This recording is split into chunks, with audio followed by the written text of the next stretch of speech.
السلام عليكم ورحمة الله وبركاته. إن الحمد لله نحمده ونستعينه ونستغفره ونعوذ بالله من شرور أنفسنا ومن سيئات أعمالنا. من يهده الله فلا مضل له ومن يضلل فلا هادي له، وأشهد أن لا إله إلا الله وحده لا شريك له، وأشهد أن محمدا عبده ورسوله. أما بعد، وعن عبد الله بن مسعود رضي الله تعالى عنه قال: قال رسول الله صلى الله عليه وسلم: لا يدخل الجنة من كان في قلبه مثقال ذرة من كبر. قال رجل: يا رسول الله صلى الله عليه وسلم، إن الرجل يحب أن يكون ثوبه حسنا ونعله حسنا. فقال النبي صلى الله عليه وسلم: إن الله جميل يحب الجمال، الكبر بطر الحق وغض الناس.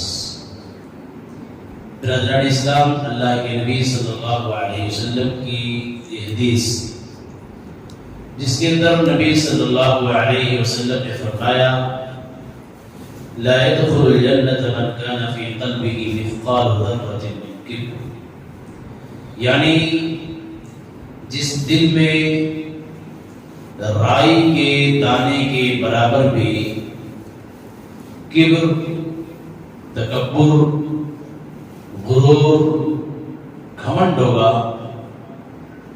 وہ شخص اللہ رب العالمین کی بنائی ہوئی جنت کے اندر داخل نہیں ہو پائے. ایک صحابی رسول کھڑے ہوئے اور کہا: اللہ کے نبی صلی اللہ علیہ وسلم، ان الرجل يحب ان يكون ثوبه حسنا، ایک آدمی یہ چاہتا ہے کہ اس کے کپڑے اچھے ہوں، خوبصورت ہوں، صاف ہوں، ستھرے ہوں. وَنَعْلُهُ حَسَنًا، اس کے جوتے اچھے ہیں، اس کی چپلیں اچھی ہیں. تو آپ صلی اللہ علیہ وسلم نے فرمایا: ان اللہ جمیل یحب الجمال، یعنی اچھے کپڑے پہننا، اچھے جوتے پہن لینا، اگر ارادہ نیک ہے، اچھا ہے، تو اس صورت میں اللہ رب العالمین اس چیز کو پسند کرتا ہے. کیوں پسند کرتا ہے؟ اس لیے کہ اللہ رب العالمین خود خوبصورت ہے، اسی لیے اللہ رب العالمین خوبصورتی کو پسند کرتا ہے.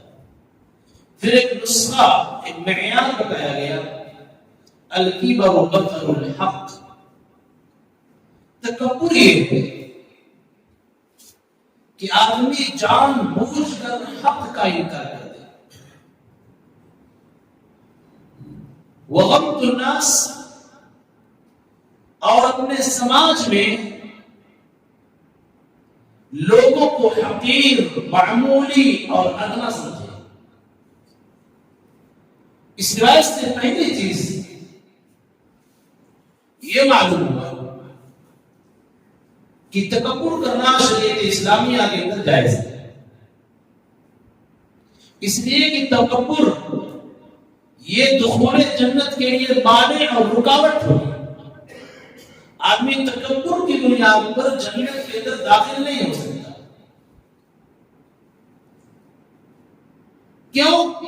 اس لیے کہ تکبر یا عظمت یا کبریائی یہ اللہ رب العالمین کی شان ہے.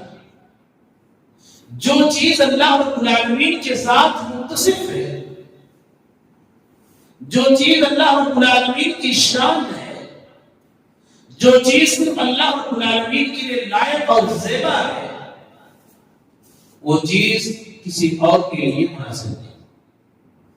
اسی لیے اللہ کے نبی صلی اللہ علیہ وسلم نے فرمایا: العظمت یزاری، عظمت، عزت یہ میرا پہناوا ہے. والکبریاء ردائی،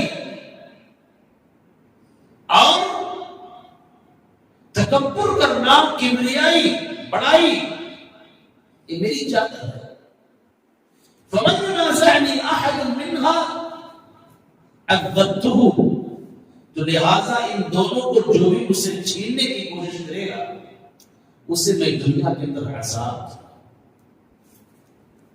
اس حدیث قدسی کے اندر اللہ رب العالمین نے بڑی وضاحت کے ساتھ فرمایا کہ یہ دونوں میری شان ہے، اور اگر میری شان اور صفت کو کوئی دوسرا آدمی لینے کی کوشش کرتا ہے وہ قابل عذاب ہوگا، وہ عذاب کا سزاوار ہوگا۔ اسی لیے حدیث کے اندر کہا لا يدخل الجنة من كان في قلبه مثقال ذرة من كبر۔ اس کے بعد دوسری چیزیں معلوم ہوئی کہ اگر اللہ رب العالمین نے کسی کو مال سے نوازا ہے یا وہ چاہتا ہے کہ بہترین سے بہترین کپڑے پہنے، بہترین سے بہترین لباس کو میں پہنے، جوتے پہنے، تو شریعت کے اندر اس کو کبر نہیں کہا جاتا ہے، تکبر نہیں کہا جاتا ہے، اللہ یہ کہ صرف کسی مقصد کے لیے وہ پہن رہا ہو کہ لوگ میرے لباس کی تعریف کریں، میرے جوتے چپل کی تعریف کریں، لوگوں کو دکھانے کے لیے میرے پہنتا ہے، تو اسی صورت میں یہ درست نہیں ہے۔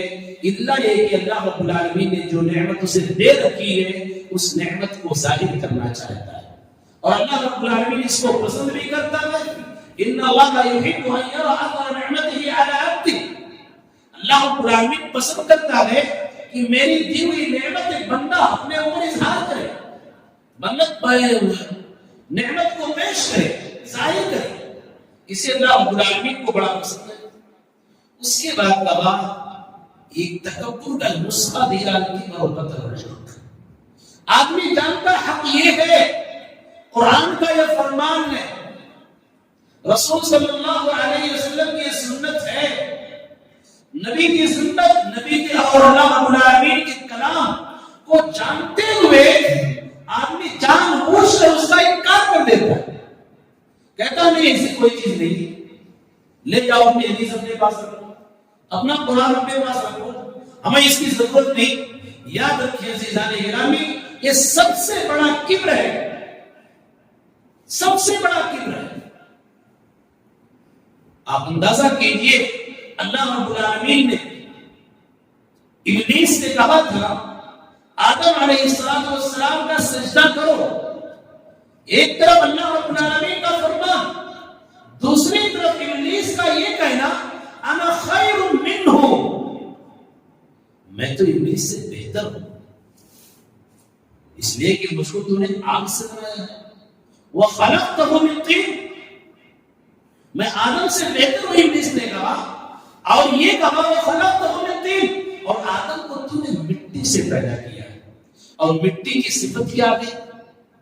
ہمیشہ نیچے کی طرف آنا، اور آگ کی صفت یہ ہے اونچائی کی طرف جانا، آگ جلتی ہے تو آگ کے شیر شعلے اوپر کی طرف جاتے ہیں، تو کہا جو چیز اونچائی کی طرف جا رہی ہو، اونچی چیز، بلند والی چیز، ایک نرم چیز ایک نیچے والی چیز کی سجدہ کیسے کر سکتا؟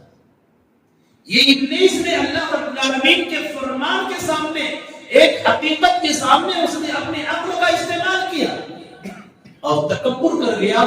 اسی کو اللہ رب العالمین نے کہا قال فاهبط منها فما يكون لك ان تتكبر فيها فاخرج انك من الصاغرين، تم تکبر کر رہے ہو، تم تو ذلیل اور رسوا ہو، اس لیے کبھی بھی آدمی کو چاہے علم والا ہو، علم والا اپنے علم پر ناز نہ کرے، یہ نہ سمجھے کہ دنیا کا سب سے بڑا عالم میں ہوں، تمام چیزوں کا جاننے والا میں ہوں۔ یاد رکھیں علم کمال صرف اللہ رب العالمین کے پاس ہے، کامل علم اللہ رب العالمین کے پاس ہے۔ کائنات میں جتنے سارے لوگ ہیں، سارے لوگوں کا علم ناقص ہے، ادھورا ہے، کم ہے، چاہے علم کے باب میں ہو، چاہے مال کے باب میں ہو، چاہے خوبصورتی کے باب میں ہو، چاہے ذات برادری کے معاملے میں ہو، کسی بھی چیز پر آدمی کو کبھی غرور نہیں کرنا چاہیے۔ اس لیے شریعت نے ہمارے سامنے اچھے ہونے کا جو معیار دیا، کہا ان اکرمکم عند اللہ اتقاکم، بہتر آدمی وہ ہے، پاکیزہ آدمی وہ ہے جس کے اندر اللہ رب العالمین کا تقوی، اللہ رب العالمین کا ڈر۔ اسی لیے دوسری حدیث کے اندر نبی صلی اللہ علیہ وسلم نے فرمایا ان اللہ اوحی الی ان تواضعوا، کہ اللہ رب العالمین نے میری طرف وحی کی ہے کہ تم لوگ نرمی اپناؤ، تواضع اپناؤ، وما تواضع احد لله الا رفعه الله. دوسرے حدیث میں فرمایا کہ جو بھی آدمی اللہ رب العالمین کے لیے تواضع اپناتا ہے، خاکساری اپناتا ہے، نرمی کو اپناتا ہے، اللہ رب العالمین اس کے درجے کو بلند کر دیتا ہے. اللہ رب العالمین اس کو سماج میں، سوسائٹی میں مزید عزت سے نوازتا ہے. ابھی بات آئی کہ حق کا انکار کر دینا. سلمہ ابن اکبر رضی اللہ تعالیٰ عنہ کہتے ہیں اللہ کے رسول صلی اللہ علیہ وسلم نے ایک آدمی کو دیکھا کہ اپنے دائیں ہاتھ سے کھانا کھانے کے بجائے بائیں ہاتھ سے کھانا کھا رہا تھا. آپ صلی اللہ علیہ وسلم نے اس آدمی سے کہا کل بیمینک، دائیں ہاتھ سے کھانا کھاؤ. اس نے کہا لا استطیع، میں نہیں کر سکتا، میرے پاس طاقت نہیں. آپ صلی اللہ علیہ وسلم نے کہا لا استطاع، تو کبھی بھی طاقت نہ رکھے. کہتے ہیں ما منعه الا الكبر، وہ صرف تکبر کی بنیاد پر دائیں ہاتھ کے بجائے بائیں ہاتھ سے کھا رہا تھا، صرف تکبر کی بنیاد پر. آج بھی سماج میں ایسے لوگ آپ کو مل جائیں بس اوقات جو شان بڑھانے کے لیے، مصنوعی عزت کو کمانے کے لیے بائیں ہاتھ سے کھانے اور پینے کا اہتمام کرتے ہیں. اس میں اپنے بڑے کو سمجھتے ہیں، اپنے بڑے ہونے کا ثبوت دیتے ہیں. شریعت اسلامیہ نے اس کو کبر سے تعبیر کیا. راوی حدیث کہتے ہیں کہ اس آدمی کو پوری زندگی دیکھا گیا، وہ بار بار اپنے ہاتھ کو منہ کی طرف لے جانے کی کوشش کرتا تھا، لیکن اس کا ہاتھ اس کے منہ تک زندگی میں کبھی بھی نہیں پہنچ سکا، اس لیے کہ اس نے تکبر کی بنیاد پر دائیں ہاتھ سے کھانا کھانے کی کوشش کی. اس لیے عزیزان گرامی جان بوجھ کر کسی بھی حق کا انکار نہیں کرنا چاہیے، ڈرنا چاہیے اللہ رب العالمین سے. اور اسی طریقے سے کہا وغمت الناس، لوگوں کو حقیر نہ سمجھو. سماج میں بہت سارے لوگ ایسے ہوتے ہیں جن کا دل صاف ہوتا ہے، جن کے دل میں اللہ رب العالمین کا تقویٰ ہوتا ہے، لیکن دیکھنے میں معمولی چھوٹا لگتے ہیں، وہ معمولی آدمی لگتے ہیں.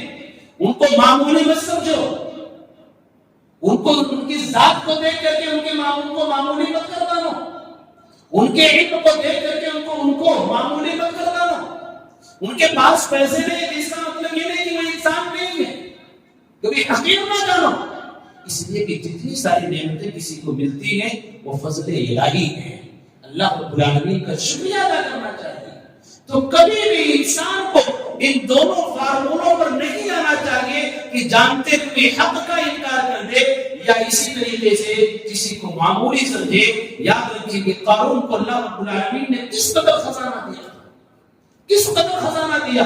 جب اس سے پوچھا کہ تیرے خزانے، تیرے پاس اتنے سارے خزانے کہاں سے آئے، بجائے وہ اللہ رب العالمین کی طرف نسبت کرتا کہ اللہ رب العالمین نے مجھے نوازا ہے، قال انما اوتیت علی علم عندی، یہ تو میرے اپنے ہنر کا کمال ہے، میری اپنی محنت کا کمال ہے.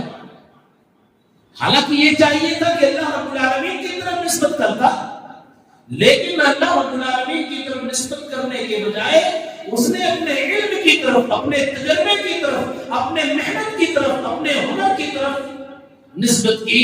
اس لیے کہ یہ سب میرے ہنر کا کمال ہے.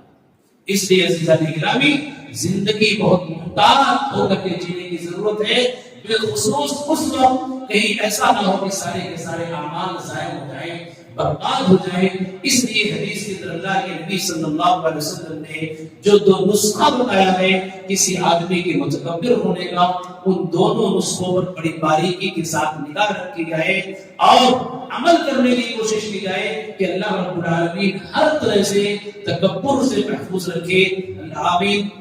تقبل یا رب العالمین. اقول قولی هذا واستغفر الله لي ولكم ولسائر المسلمين.